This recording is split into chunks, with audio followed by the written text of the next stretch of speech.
Good morning student, मैं VR Sunny, chemistry lecturer in central academy Guddagor ji. देखो, हमने अभी तक जो अपना जनरल केमिस्ट्री थी या सामान्य केमिस्ट्री यानी केमिस्ट्री के चैप्टर में संख्या 11 है, उसको हम पढ़ रहे थे। इसका नाम हम जानते हो, चैप्टर संख्या 11 था, उसका नाम था ऑक्सीजन युक्त क्रियात्मक समूह है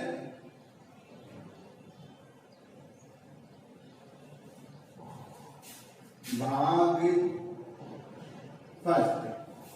ये हमने चालू किया था। इसमें देखो, अपने को याद रखना, जो हमने कल की क्लास थी उसमें हम इसकी क्लासिफिकेशन पढ़ रहे थे, यानी इससे जो ये चैप्टर है इसमें हमने तीन के बारे में बात करनी है। एक तो है एल्कोहल, दूसरा फिनॉल और एक अपने को पढ़ना था ईथर। देखो, हमने इन तीनों में से पहले एल्कोहल पढ़ रहे थे। हमने स्टार्ट किया था एल्कोहल, और एल्कोहल में अपना जो बिंदु चल रहा है वो चल रहा था वर्गीकरण, क्लासिफिकेशन, वर्गीकरण चल रहा था। ठीक है, क्या चल रहा था? वर्गीकरण यानी क्लासिफिकेशन चल रहा था। इस वर्गीकरण में, इस क्लासिफिकेशन में हमने कहा था OH समूह की संख्या के आधार पर एल्कोहल 4 प्रकार के होते हैं। कितने प्रकार के होते हैं? 4 प्रकार के होते हैं। पहला हमने पढ़ा था मोनोहाइड्रिक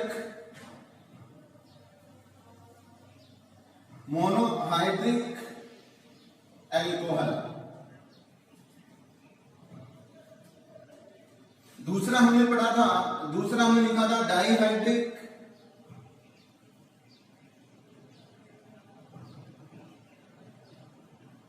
एल्कोहल, और तीसरा हमारे पास था ट्राइहाइड्रिक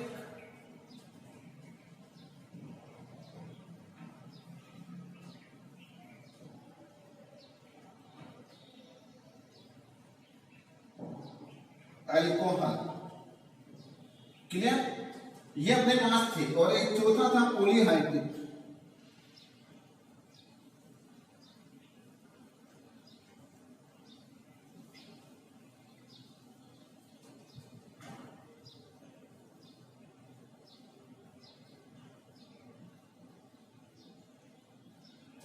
क्लियर? ये 4 थे।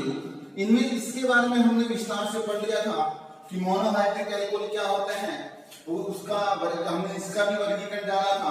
आज की इस क्लास में हम पढ़ेंगे, आज की क्लास में हम क्या पढ़ेंगे? डाइहाइड्रिक एल्कोहल के बारे में पढ़ेंगे, फिर ट्राई के बारे में पढ़ेंगे, और फिर पॉलीहाइड्रिक एल्कोहल के बारे में पढ़ेंगे।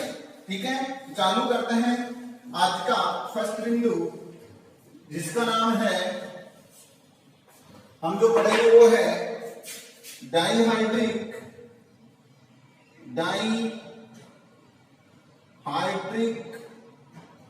एल्कोहल। क्लियर? क्या टॉपिक है? Dihydric alcohol. देखो, इधर ध्यान देगा सब। देखो, यहां पर क्या लिखा हुआ है? डाई का अभिप्राय क्या होता है? 2।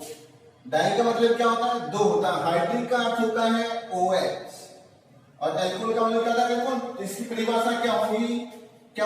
वे एल्कोहल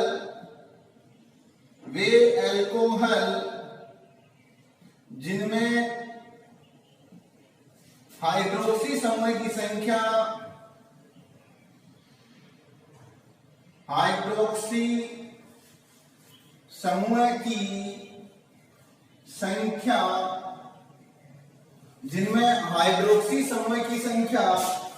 2 होती है, उन्हें डाइहाइड्रिक एल्कोहल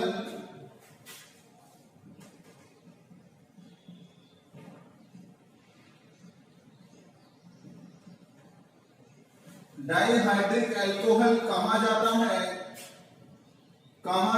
है, ठीक है। ये इसकी डेफिनेशन हो गई। परिभाषा क्या है? वे एल्कोहल जिनमें हाइड्रोक्सी समूह है, हाइड्रोक्सी समूह क्या होता है? OH की संख्या 2 होती है। कितनी होती है? 2 होती है। उससे क्या बोलते हैं? डाइहाइड्रिक एल्कोहल कहा जाता है। देखो इसका जो सबसे पहला एग्जांपल है वो है CH2OH। देखो इसका नाम है ग्लाइकोल। क्या नाम है? ग्लाइकोल, या फिर इसको बोलते हैं एथिलीन ग्लाइकोल। क्या बोलते हैं? ग्लाइकोल, या फिर क्या बोलेंगे? Ethylene glycol. इसी प्रकार से और एग्जांपल जाने इससे पहले देखो इसमें OH कितने हैं? इसमें OH की संख्या कितनी है? 2 है। यहाँ एक तो ये रहा और एक यहाँ कितनी होगी? 2 हो गई। इसलिए किसका उदाहरण हो गया? डाइहाइड्रिक का उदाहरण हो गया। इसी प्रकार से दूसरा एग्जांपल CH3CH, यहां पर क्या लिख दूं? OH, और यहां पर भी OH। ये भी क्या है? ये भी क्या है? डाइहाइड्रिक एल्कोहल है। ये भी क्या है? डाइहाइड्रिक एल्कोहल है। इसी प्रकार से हम लिखते हैं COH, ये भी क्या है? Dihydric alcohol. और ये दोनों के दोनों कैसे हैं? जैम। कैसे हैं? जैम प्रकार के हैं, जैमूल है, ठीक है। इसी प्रकार से हम लिखेंगे जैसे ये लिखा जा रहा है,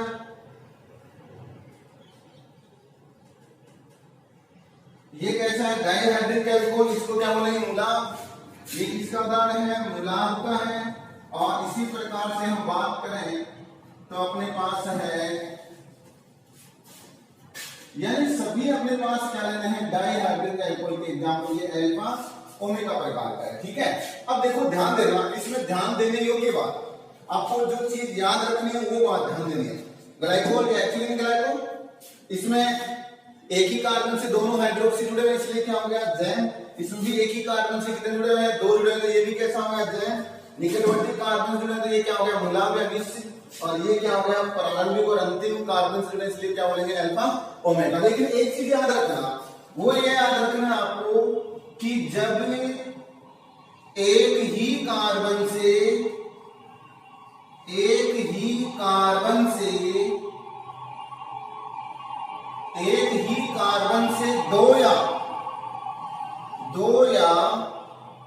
दो से अधिक हाइड्रोक्सी समूह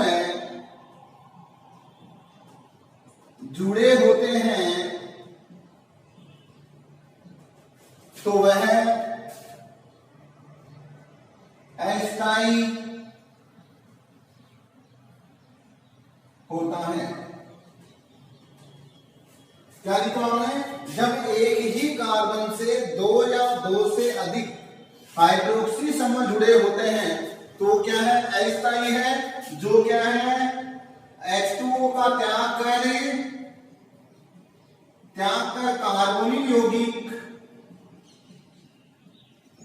कार्बोनिल यौगिक में बदल जाता है। किसका त्याग करके? H2O का त्याग करके कार्बोनिल यौगिक में बदल जाता है। जैसे मैं ऐसा कह दूं, मेरे पास है CH3CH, यहां क्या है? OH, और यहां पर भी क्या है? OH। ये तुरंत क्या करेगा? जल का अणु का त्याग करेगा और एल्डिहाइड यानी कार्बोनिल कंपाउंड में बदल जाएगा, ठीक है ना। तो मेरे कहने का अभिप्राय कि डाइहाइड्रिक अल्कोहल है, उनमें 2 हाइड्रोक्सी समूह जुड़े होते हैं और दोनों हाइड्रोक्सी समूह क्या है? जैसे जिस प्रकार से जैसे जैम है तो एक ही कार्बन से जुड़े होते हैं, मुलाब है तो अलग अलग निकटवर्ती कार्बन जुड़े होते हैं, अल्फा ओमेगा है तो क्या है? श्रृंखला के प्रारंभिक और अंतिम कार्बन से जुड़े होते हैं। लेकिन जो बात याद रखनी है वो ये है कि जब एक ही कार्बन से 2 या 2 से अधिक हाइड्रोक्सी समूह जुड़े होते हैं तो वह स्थायी नहीं होता है, वो स्टेबल नहीं है। इसलिए वो तुरंत क्या करेगा? H2O का त्याग करेगा और किसमें बदल जाएगा? कार्बोनिल कंपाउंड में बदल जाएगा, ठीक है। इसी प्रकार से नेक्स्ट बात करते हैं डाइहाइड्रिक के बाद में अगली बात करते हैं ट्राइहाइड्रिक। डाई के बाद में कौन सा आएगा? ट्राइहाइड्रिक एल्कोहल, जिसमें क्या होता है? हाइड्रोक्सी समूह की संख्या क्या होती है? 3। ट्राइहाइड्रिक में हाइड्रोक्सी समूह की संख्या कितनी होती है? 3 होती है। तो हम क्या लिखेंगे? Trihydric alcohol. यहां लिखेंगे hydric alcohol, trihydric alcohol. Trihydric alcohol में आप क्या रखोगे, देखो सोड में याद रखो, ट्राई का मतलब क्या था, 3 और OH, हाइड्रोक्सिल, हाइड्रिक का मतलब OH, यानी जिसमें क्या रहे, 3 हाइड्रोक्सी समूह रहे, वो एल्कोहल क्या कहलाते हैं, ट्राईहाइड्रिक एल्कोहल कहलाते हैं। यानी ऐसे एल्कोहल जिसमें क्या है, 3 हाइड्रोक्सी समूह पाए जाते हैं, उसे क्या कहते हैं, ट्राईहाइड्रिक एल्कोहल कहा जाता है। क्या कहता है, ट्राईहाइड्रिक एल्कोहल कहा जाता है। ठीक है, जैसे इसका एग्जांपल ले लें, CH2OH, CHOH, CH2OH। देखो 3 हाइड्रोक्सी समूह जुड़े हुए अलग अलग कार्बन से हैं। पहला सदस्य इसका यही है, इसका नाम क्या है, जिसको हम क्या है, कई बार अपने सामने भी आता है ग्लिसरीन के नाम से, लेकिन इसका नाम क्या है, ग्लिसरीन, या फिर हम बोलेंगे ग्लिसरॉल। ठीक है, या तो ग्लिसरीन या फिर क्या बोलेंगे, ग्लिसरॉल कहा जाएगा। ठीक है, इसी प्रकार से ट्राई के बाद में आता है पॉलीहाइड्रिक एल्कोहल। अब देखो पॉलीहाइड्रिक एल्कोहल है, इसमें अपने को याद रखने वाली बात यह है, जिसमें क्या है, हाइड्रोक्सी समूह की संख्या 3 से ज्यादा। हाइड्रोक्सी समूह की संख्या कितनी रहे, 3 से ज्यादा। 3 तक तो क्या हो जाएगा, 1 है तो मोनो, 2 है तो डाई और 3 है तो ट्राई। लेकिन 3 से ज्यादा होते ही हम क्या कहेंगे, पॉलीहाइड्रिक एल्कोहल कहा जाएगा। इसका सबसे अच्छा एग्जांपल है वो ये है CH2OH, CHOH, CH2OH। इसके 4 लगा दो। अब देखो 4 तो ये रहे, एक ये 5 और एक ये 6, टोटल कितने हो गए, 6 हो गए ना। तो अब इसको क्या बोलेंगे, ये अपने पास 6 हाइड्रोक्सी समूह, 3 से तो ज्यादा ही है, और 3 से ज्यादा किसका उदाहरण हो गया, पॉलीहाइड्रिक का उदाहरण हो गया। अब पॉलीहाइड्रिक का एग्जांपल होने के बाद में हम इसका नाम लिखेंगे सर्बिटॉल या मैनिटॉल। क्या नाम है इसका, सर्बिटॉल या फिर क्या बोलेंगे, मैनिटॉल। देखो सर्बिटॉल और मैनिटॉल में ज्यादा डिफरेंस नहीं है, केवल जो मध्य वाला कार्बन है उसके विन्यास में बदलाव आता है। बाकी दोनों से सूत्र एक ही है, जैसे इसमें इधर वाले इधर आ जाए तो क्या आ जाएगा, दूसरा एक सर्बिटॉल और एक क्या हो जाएगा, मैनिटॉल हो जाएगा। ठीक है, इसी प्रकार से इस प्रकार से हम क्या करेंगे, अल्कोहल का क्लासिफिकेशन पूरा हो जाता है। अल्कोहल को हाइड्रोक्सी समूह की संख्या के आधार पर 4 भागों में बांटा था, polyhydric alcohol, dihydric alcohol, trihydric alcohol और पॉलीहाइड्रिक अल्कोहल। देखो इनके बारे में हमने चारों के बारे में एक एक करके हम सभी के बारे में समझने का प्रयास किया है, जानने का प्रयास किया है। अब इसके बाद में अगला बिंदु हम लेते हैं, वो है अल्कोहलों का वर्गीकरण। इसके बाद में हम लेंगे अल्कोहलों का नोमेनक्लेचर। इनका नामांकन की बात करेंगे कि जो अल्कोहल होते हैं उनका नामांकन कैसे किया जाए या किस प्रकार से नोमेनक्लेचर होता है इनका। ठीक है, तो आज का अगला बिंदु होता है वो है अल्कोहल का नामांकन या नामकरण लिख दोगे तो भी चल जाएगा, नोमेनक्लेचर ऑफ अल्कोहल। देखो अल्कोहलों का नामांकन है वो कितने प्रकार का होता है, अल्कोहल का नामांकन यानी इनका नामांकन वो 3 पद्धतियों द्वारा किया जाता है। कितनी पद्धतियों द्वारा, 3 पद्धतियों द्वारा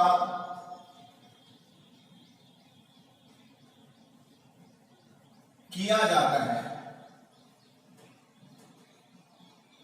कितनी पद्धतियां याद रखनी है, 3 पद्धतियां। पहली पद्धति याद रखना, फर्स्ट अपने पास है जिसको हम बोलते हैं सामान्य पद्धति या सामान्य नाम बोल दो, या इसी का दूसरा नाम लिखोगे रूढ़ पद्धति। क्या लिखोगे, रूढ़ पद्धति या सामान्य पद्धति। दूसरा इसके बाद में अपने पास आएगा व्युत्पन्न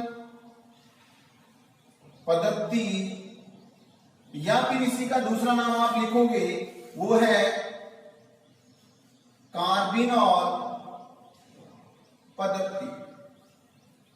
कौन सा हो गया? कार्बिनोल। और इसी प्रकार से 3 नंबर की बात करें, वो हम आप सब जानते हो कौन सी है? IUPAC पद्धति है, जिसको जिनेवा पद्धति भी कहते हैं। तो देखो IUPAC यानी IUPAC पद्धति भी इसको बोला जाता है। ये 3 पद्धतियों के द्वारा एल्कोहल का नामांकन किया जाता है। 3 पद्धतियां कौन कौन सी हैं? पहली सामान्य पद्धति, जिसका नाम होता है रूट पद्धति बोलते हैं। दूसरा वैकुल पद्धति, जिसका नाम होता है यानी जिसका दूसरा नाम क्या होता है? कार्बिनोल पद्धति। और तीसरा अपने पास IUPAC पद्धति, जिसको जिनेवा पद्धति भी बोला जाता है। ठीक है, अब इन तीनों के बारे में अपने को बारी बारी से क्या करना है? अध्ययन करना है। आज की क्लास में हम इन तीनों का वर्णन करेंगे, तीनों का हम अध्ययन करेंगे, और तीनों का अध्ययन करने के बाद में बनाने की विधि की चर्चा करेंगे। सबसे पहले हम पढ़ेंगे वो है सामान्य पद्धति, या फिर हम बोलेंगे रूट पद्धति। या तो क्या बोलेंगे? सामान्य पद्धति बोलेंगे, या फिर हम बोलेंगे रूट पद्धति। ठीक है, पहली पद्धति कौन सी है? या तो सामान्य बोलोगे, या फिर कौन सी बोलोगे? रूट पद्धति कहा जाएगा। ठीक है, अब देखो क्या करना है अपने को। सबसे पहले सामान्य पद्धति का अध्ययन करना है। हम क्या लिखेंगे? इस पद्धति के अनुसार, इस पद्धति के अनुसार इनका नाम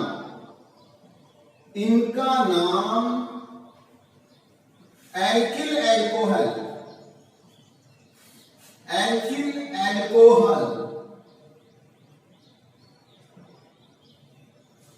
के रूप में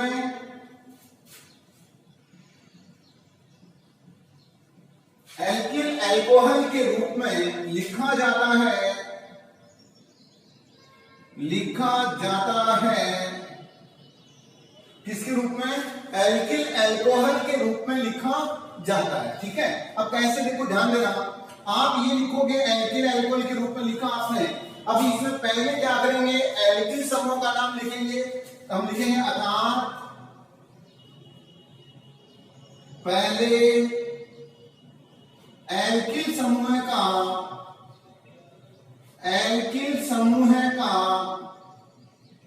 नाम लिखकर, किसका नाम लिखकर? एल्किल समूह का नाम लिखकर अनुलग्न एल्कोहल का प्रयोग किया जाता है। किसका अनुलग्न कौन रहेगा? एल्कोहल। और क्या लिखेंगे? एल्किल समूह का नाम और एल्कोहल का क्या लगाएंगे? अनुलग्न का प्रयोग करेंगे। जैसे मान लो हमने एल्कोहल को लिखा था ROH, तो ये तो हो गया कौन सा समूह है? ये तो हो गया एल्किल समूह है। और ये कौन सा हो गया? एल्कोहल समूह या हाइड्रोक्सी समूह। इसको बोलेंगे एल्कोहल के रूप में। ये क्या हो गया? एल्किल हो गया। ठीक है, ये अपने पास क्या हो गया? सामान्य पद्धति का याद रखने का तरीका है। सामान्य पद्धति के बारे में हमने जाना। अब इसके एग्जाम्पल के द्वारा हमें समझना है। एग्जाम्पल की सहायता से अपने को नामांकन समझना है कि इसमें क्या करेंगे? हम बहुत सारे एग्जाम्पल लेंगे, और बहुत सारे एग्जाम्पल लेकर क्या करेंगे? इसको समझने का प्रयास करेंगे। तो देखो एक चीज याद रखना, जब एल्किल समूह का नाम लिखा जाता है, एल्किल समूह का नाम लिखते समय, एल्किल समूह का नाम लिखते समय एक चीज का याद रखना, क्या? यदि श्रृंखला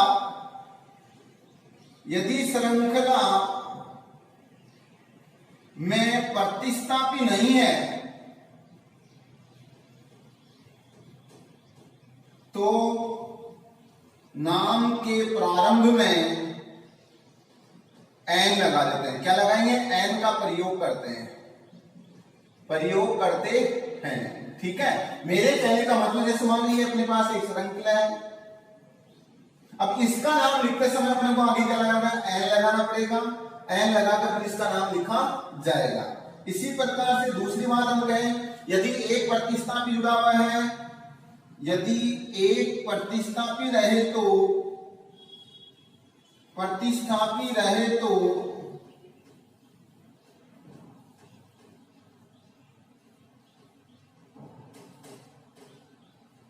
रहे तो नाम से पूर्व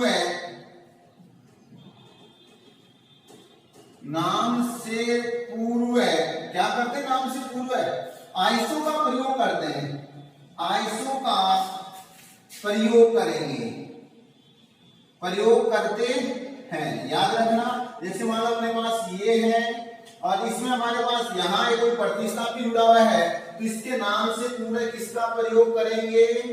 आइसो का प्रयोग किया जाएगा। और यदि एक ही कार्बन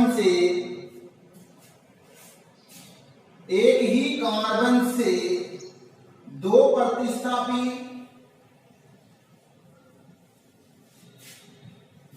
जुड़े होते हैं तो उसके नाम से पहले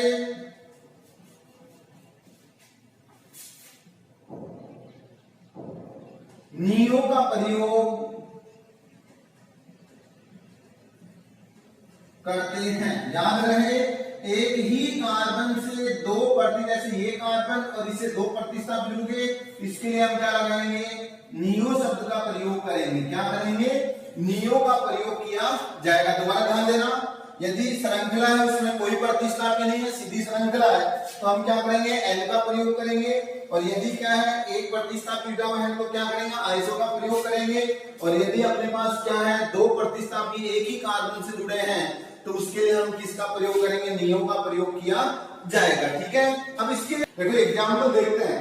पहला एग्जाम्पल हम ले लें, जैसे मान लो मेरे पास है CH3 CH2 CH2 CH2OH। अब देखो इसमें अपने को सबसे पहले एग्जाम्पल को देखना है। एग्जाम्पल में ये देखना है कार्बन कितने हैं। कार्बन कितना है इसमें? 1 2 3 और 4। कितने कार्बन है? 4। 4 के लिए एल्किल समूह कौन सा होता है? तो उसका नाम लिखेंगे, हम लिखेंगे ब्यूटी। 4 के लिए एल्किल समूह कौन सा होता है? ब्यूटिल नाम लिख दिया। फिर हाइड्रोक्सी समूह के लिए क्या लिखोगे? अनुलग्न लगा दो, एल्कोहल। अनुलग्न का अर्थ होता है नाम के बाद में लगने वाला, और पूर्व लग्न होता है नाम से पहले। तो क्या हो गया? Butyl alcohol. अब देखो इसमें क्या कोई प्रतिस्थापी जुड़ा हुआ है? क्या कोई श्रृंखला में प्रतिस्थापी जुड़ा हुआ है? तो आपका उत्तर रहेगा नहीं, कोई प्रतिस्थापी नहीं जुड़ा हुआ है।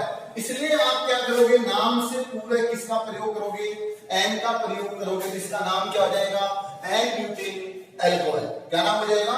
N butyl alcohol. जैसे इसी प्रकार से दूसरा एग्जाम्पल लिया जाए, हम लिखे CH3 CH2 CH, यहां लिखे CH3 CH2 और CH2 और यहां लिख दें OH।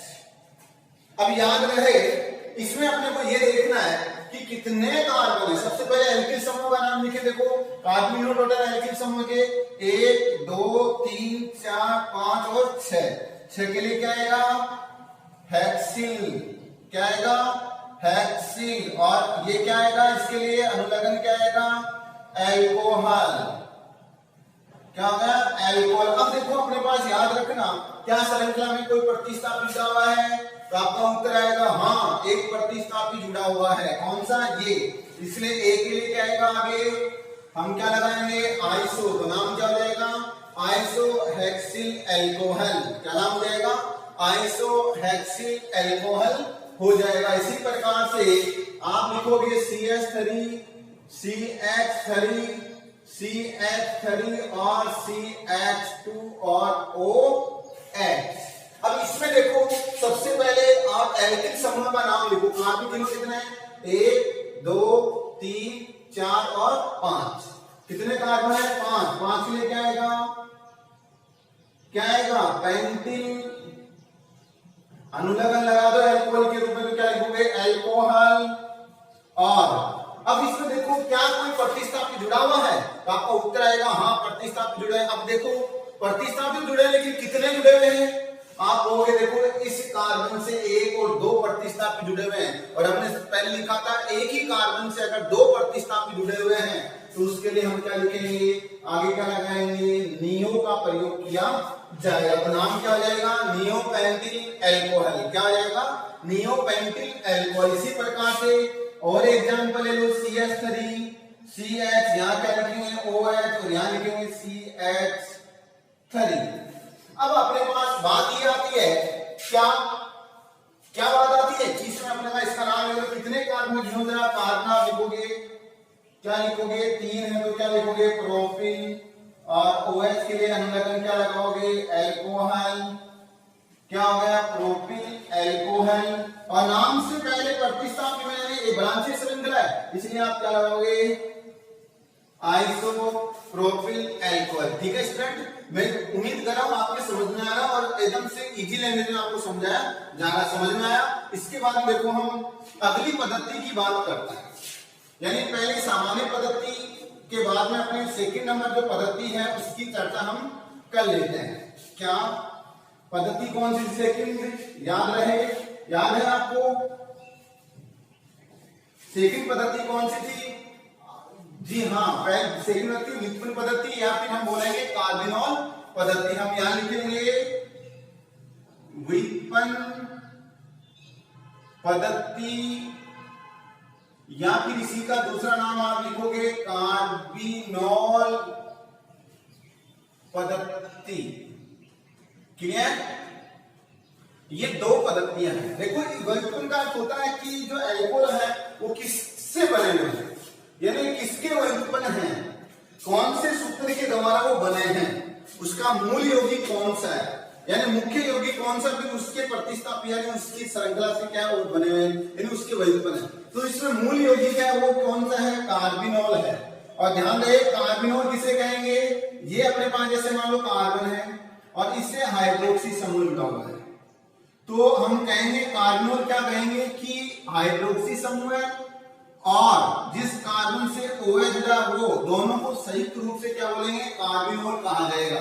जैसे ये यहां जुड़ा हुआ है OH और ये कार्बन, दोनों को मिलाकर क्या बोलेंगे कार्बिनोल कहा जाएगा। अब देखो याद रहे नाम लिखते समय कार्बन और OH को तो क्या लिखेंगे कार्बिनोल लिखेंगे, बाकी बच के उनका एल्किल समूह के रूप में नाम लिख देंगे। अगर अलग अलग एल्किल समूह है तो अंग्रेजी वर्णमाला के आधार पर, और अगर सेम है तो 2 के लिए डाई, 3 के लिए ट्राई और 1 है तो सीधा नाम। जैसे हम एग्जांपल की बात करते हैं, अभी देखो दोबारा समझ लेना कि जिस कार्बन से OH यानी हाइड्रोक्सी समूह लगा हुआ है वो कार्बन और हाइड्रोजन दोनों को संयुक्त रूप से क्या कहा गया है कार्बिनोल कहा गया है।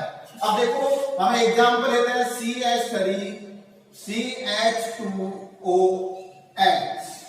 क्लियर?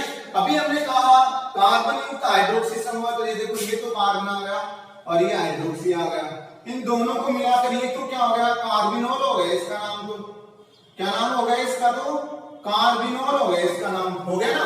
अब बच गया कौन पीछे CH3, तो CH3 का नाम अपने पता है मैथिल समूह है, तो हम आगे लिखेंगे क्या लिखेंगे मैथिल। नाम क्या हो गया इसका पूरा मैथिल कार्बिनोल। समझ में आया? दूसरा एग्जांपल लेते हैं CH3CH2CH2OH। क्लियर? अब देखो इसको तो क्या कर दोगे, ये यहां तक ये तो क्या हो गया कार्बिनोल हो गया, क्या बोलेंगे इसको तो कार्बिनोल बोलेंगे। ये तो क्या हो गया कार्बिनोल, और इधर वाला ये देखो कितने हैं 2 कार्बन युक्त एल्कीन है, एल्कीन समूह है तो क्या लिखेंगे 2 वाले को क्या लिखेंगे एथिल। नाम क्या हो गया एथिल कार्बिनोल। क्या नाम हो गया एथिल कार्बिनोल। इसी प्रकार से हम लिखें CH3CH यहां लगाता हूं OH लगाता हूं यहां लिखा CH3। इसमें आप देखो कार्बन यानी हाइड्रोजन इस कार्बन जुड़ा तो इस कार्बन को और हाइड्रोजन को ये तो कह दो कार्बिनोल है, ये तो क्या है कार्बिनोल।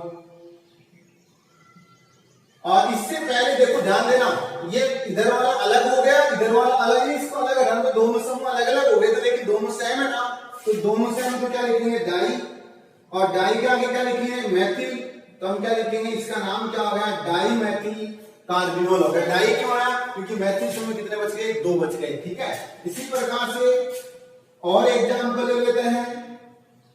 जैसे मान लो मेरे पास ये है, मैंने इसको एग्जांपल के रूप में ले लिया। क्लियर? तो इसमें मैं कहूंगा ये इतना इतना तो क्या हो गया हाइड्रोक्सी हो गया, ये सॉरी कार्बिनोल हो गया, इसको तो क्या बोलेंगे कार्बिनोल। लो साहब ये तो क्या हो गया कार्बिनोल हो गया। अब देखो पीछे बचे वो समूह देखो, इधर तो 2 कार्बन वाला समूह है और और इधर कितना, एक कार्बन वाला समूह है। इधर तो दो कार्बन वाला एल्किल समूह और इधर क्या है, एक कार्बन वाला एल्किल समूह है। तो अब देखो अपने पास दो वाले का नाम तो क्या रहेगा, एथिल। दो का तो क्या हो गया, एथिल हो गया। एक वाले क्या हो गया, मैथिल। तो अपने पास क्या कहेंगे, दो समूह हैं, एक तो एथिल और एक कौन सा है, मैथिल। तो इसमें देखो एथिल में क्या आता है, ई, और मैथिल में क्या आता है, एम। तो पहले कौन आएगा अंग्रेजी में, अंग्रेजी में वाला में पहले कौन आएगा, ई आएगा। तो हम क्या लिखेंगे, एथिल, मैथिल, और आगे क्या लिखेंगे, कार्बिनॉल लिखा जाएगा। ठीक है, इसी प्रकार से एक एग्जांपल और जान लो। मैं कहता हूं यहां लिखता है CH3 CH, यहां लगाता हूं OH लगा देता हूं, यहां CH2 और CH3। लेकिन ध्यान दें इसकी एक संरचना हम इधर लगा देते हैं CH2 और CH3 से। अब देखो इसमें अपने को याद रखना, ये समूह तो क्या होगा, इतना इतना तो हम बोल देंगे कार्बिनोल है, कार्बिनोल। ये तो हो गया कार्बन। अब देखो एक तो तीन कार्बन वाला, एक दो कार्बन वाला और एक कार्बन वाला। तीन के लिए आता है प्रोपिल, दो के लिए आता है एथिल और एक के लिए आता है मैथिल। बताओ अंग्रेजी में पहले कौन आएगा, एथिल आएगा। तो हम क्या लिखेंगे, एथिल। इसके बाद में पी और एम आएगा, एम आएगा क्या या पी आएगा, एम आएगा। तो क्या लिखेंगे, मैथिल। फिर क्या लिखेंगे, प्रोपिल। और फिर अपने पास आगे वाला क्या हो गया, कार्बिनोल। तो नाम क्या हो गया, एथिल मैथिल प्रोपिल कार्बिनोल। क्या नाम हो गया, एथिल मैथिल प्रोपिल कार्बिनोल। तो ठीक है, मैंने 3-4 एग्जांपल देकर कार्बिनोल पद्धति के बारे में समझा है, एकदम से इजी एग्जांपल लिए हैं। उम्मीद कर रहा हूं आपकी समझ में आ रहा है, लेकिन फिर भी आगे ध्यान देना, अगर नहीं आते तो आप कमेंट बॉक्स में बता देना, इसका उसका उत्तर मिल जाएगा। ठीक है, अब देखो अगली पद्धति नंबर 3, जो सबसे मूल पद्धति है, सबसे इंपॉर्टेंट पद्धति है, जिसका नाम आप सब जानते हो, 11वीं क्लास में खूब पढ़ा था और 12वीं क्लास में भी हम उसको खूब पढ़ेंगे, क्योंकि उसके बिना नोमेनक्लेचर असंभव है या कंप्लीट नहीं है, उसका प्रयोग हम करेंगे। तो देखो सबसे पहले हम अगली बात करते हैं, अगली पद्धति का नाम है IUPAC पद्धति। सबसे पहला काम, पूरा नाम, इसका पूरा नाम आना चाहिए, आईपीएससी पद्धति का पूरा नाम आना चाहिए। कई बार क्या आपने से पूछ लेते हैं, कोई अपने पास अपने ही परिवार से पढ़ा लिखा आदमी पूछ लेता है कि इसका पूरा नाम बताना, या साइंस से रिलेटेड व्यक्ति इस चीज के बारे में पूछ लेता है। इसका पूरा नाम है, आई का मतलब इंटरनेशनल, यू का मतलब यूनियन, पी का मतलब प्योर, ए का मतलब एप्लाइड, सी का मतलब केमिस्ट्री। मतलब ये हो गया इंटरनेशनल, फिर क्या लिखोगे, union of pure applied chemistry. अब देखो ये तो हमने लिख दिया, इसका इंग्लिश नाम, हिंदी में क्या होता है, अंतरराष्ट्रीय विशुद्ध एवं अनुप्रयुक्त रसायन संघ। ये इसका क्या है, हिंदी में नाम है, और ये क्या है, इंग्लिश में नाम होता है international union of pure applied chemistry. ठीक है, अब देखो अपने को बात ये करनी है कि ये कंप्लीट होने के बाद में इसके रूल्स अपने 11वीं क्लास में खूब पढ़े हैं, उनके बारे में एक दो रूल्स के बारे में आपको बता देता हूं कि इसके नोमेनक्लेचर में सबसे पहले लंबी श्रृंखला का चयन करते हैं, लंबी श्रृंखला का चयन करते हैं। जो भी समूह सूत्र दिया गया है उसमें सबसे पहला काम कौन सा है, लंबी श्रृंखला का चयन करना। लंबी श्रृंखला क्या करेंगे, चयन करेंगे, उसके बाद में श्रृंखला का अंकन करेंगे। दूसरा क्या करेगा, श्रृंखला का अंकन, श्रृंखला का अंकन, अंकन उस सिरे से करेंगे जिधर से प्रतिस्थापी या क्रियात्मक समूह को कम अंक दिया जाए। अंकन में क्रियात्मक समूह है या प्रतिस्थापी को कम अंक दिया जाता है। ये तीन रूल अगर अपने को अच्छी तरह से आते हैं तो हम आराम से इसका नाम लिखते हैं। नाम वही तरीका है, पहले प्रतिस्थापनों के नाम, अंग्रेजी वाला के क्रम है, फिर मुख्य श्रृंखला और लास्ट में अनुलग्न। और ध्यान रहे इस पद्धति में अनुलग्न ओल का प्रयोग करते हैं। किसका प्रयोग करते हैं? ओल का प्रयोग करते हैं, जैसे methanol, propanol, butanol, hexanol, heptanol, इनका प्रयोग में ओल आएगा। ठीक है, अब देखो एग्जाम्पल के द्वारा समझते हैं इन चीजों को। चलो एग्जाम्पल यूज में लेते हैं, एग्जाम्पल आपके रहेंगे और आंसर हम देते हैं।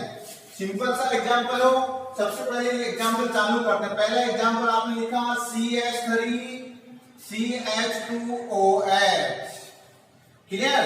ये सबसे पहले हमने एग्जाम्पल लिया है, जिसको मदिरा भी बोलते हैं, सामान्य मदिरा भी कहा जाता है। देखो इसमें कितने कार्बन है? कार्बन 2 है, 2 के लिए क्या आएगा? एथेन। एथेन हो गया, एथेन के ओल लगाओ तो क्या हो जाएगा? एथेनॉल। क्या हो जाएगा? एथेनॉल। इसी प्रकार से दूसरा एग्जाम्पल हम लेते हैं, यहां देखो, अब इसमें देखो कितने कार्बन है? 4। 4 के लिए क्या आएगा? ब्यूटेन। ब्यूटेन के ओल लगाओ, क्या आएगा? ब्यूटेनॉल। लेकिन कितने नंबर पर है ओल? 1 पर। हम क्या लिखेंगे? 1 ब्यूटेनॉल। क्या जाएगा? 1 ब्यूटेनॉल हो जाएगा। इसी प्रकार से हम लिखें CH3, यहां लिखें CH3, यहां लिखें CH2, यहां लिखें CH और यहां लिखें OH और यहां लिखें CH3। अब इसमें देखो अपने पास लंबी श्रृंखला ये कौन सी लंबी श्रृंखला? इसमें नंबरिंग इधर से लेते हैं 1 2 तो 2 नंबर पर कौन आ रहा है? प्रतिस्थापी आ रहा है। और इधर से लेते हैं 1 2 तो 2 पर कौन आ रहा है? क्रियात्मक समूह है।